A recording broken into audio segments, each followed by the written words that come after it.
یہ اس کی عبادت نہیں، یہ اس کا لالچ ہے۔ ہر طرف دولت اور صحت ہے، اس لیے یہ جھوکا ہوا ہے۔ اگر یہ سب چھین لیا جائے تو یاد رکھنا، اس کی زبان پر شکر نہیں، صرف شیکوا ہوگا۔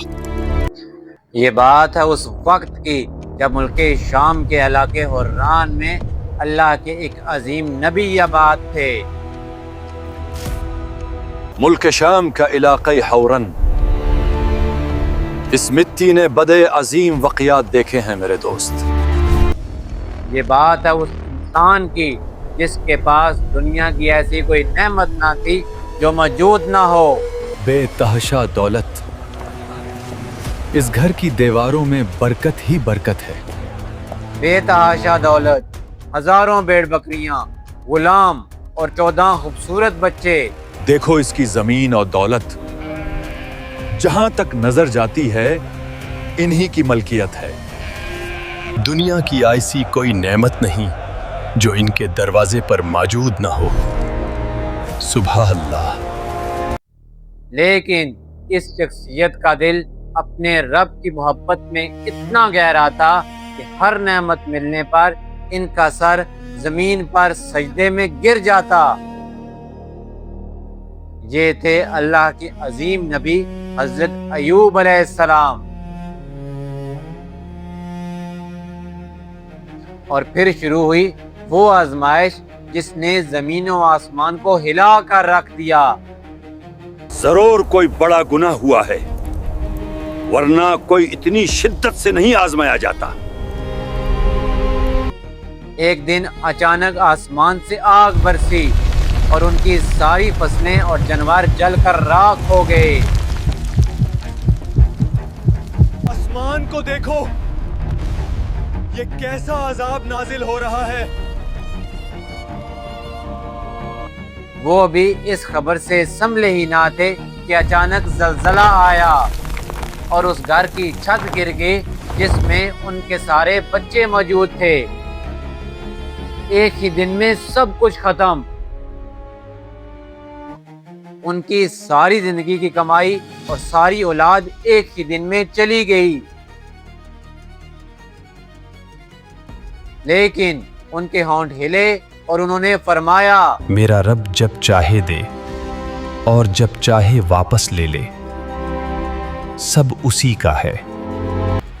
لیکن حضرت ایوب علیہ السلام کی آزمائش یہاں ختم نہیں ہوئی، بلکہ انہیں ایک ایسی سنگین بیماری نے گھیر لیا کہ ان کا جسم گلنے لگا۔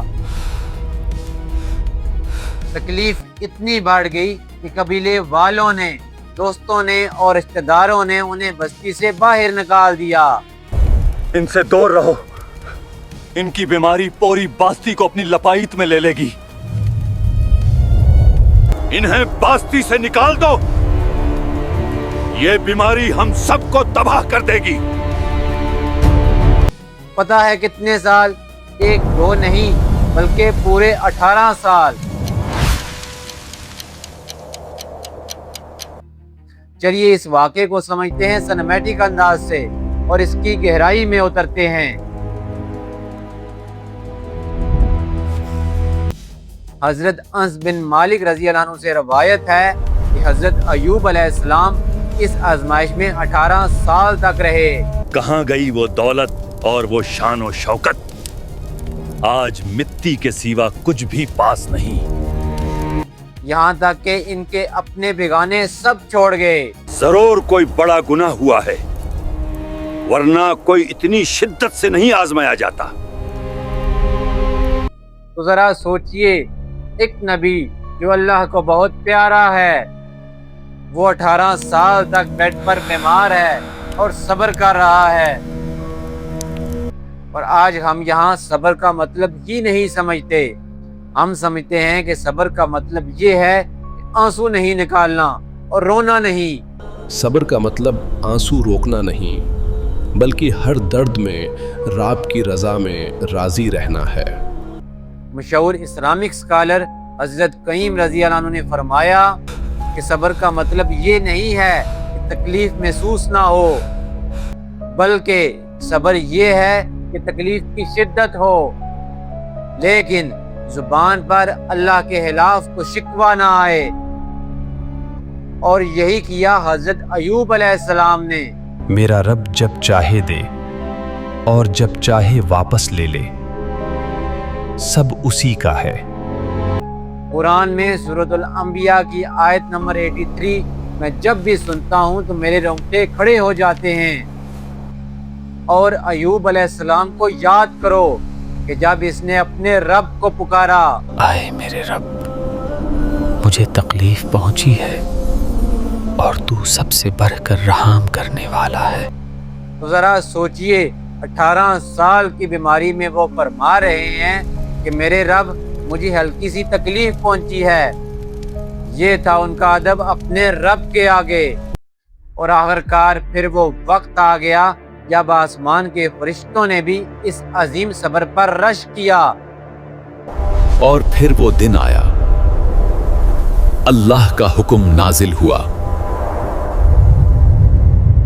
اللہ کا حکم نازل ہوا، اور قرآن میں سورۃ الصاد کی آیت نمبر 42 میں اللہ تعالیٰ فرماتا ہے، اور زمین پر پاؤں مارو، یہ نہانے کا ٹھنڈا پانی ہے اور پینے کا۔ یہ نہانے کا ٹھنڈا پانی ہے اور شفا ہے۔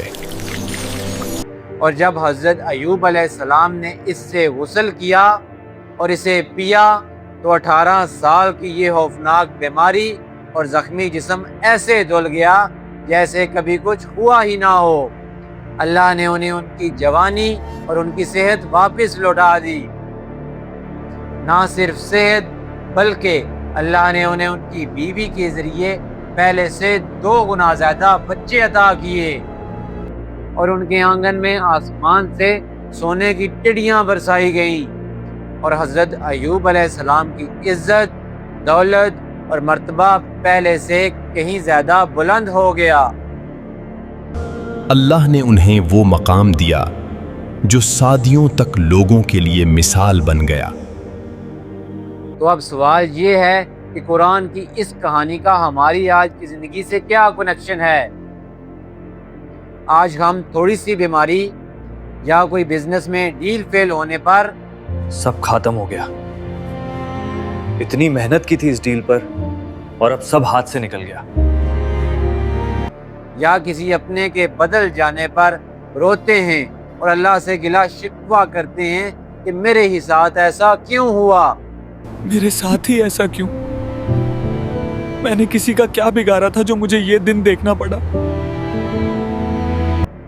حضرت ایوب علیہ السلام کا قصہ ہمیں سکھاتا ہے کہ آزمائش اللہ کی طرف سے سزا نہیں ہوتی، بلکہ کبھی کبھی وہ آپ کا مقام بلند کرنے کے لیے بھی آتی ہے۔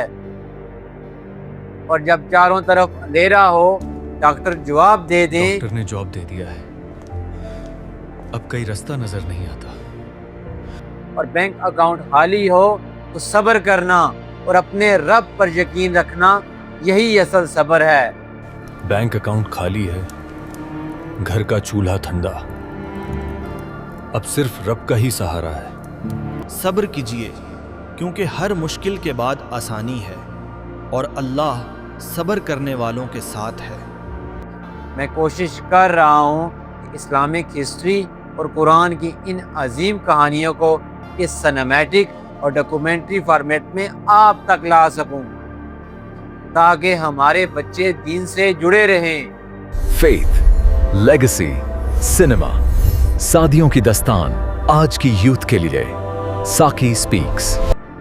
اپنا اور اپنوں کا خیال رکھیے گا۔ ملتے ہیں نیکسٹ ویڈیو میں، تب تک کے لیے اللہ حافظ۔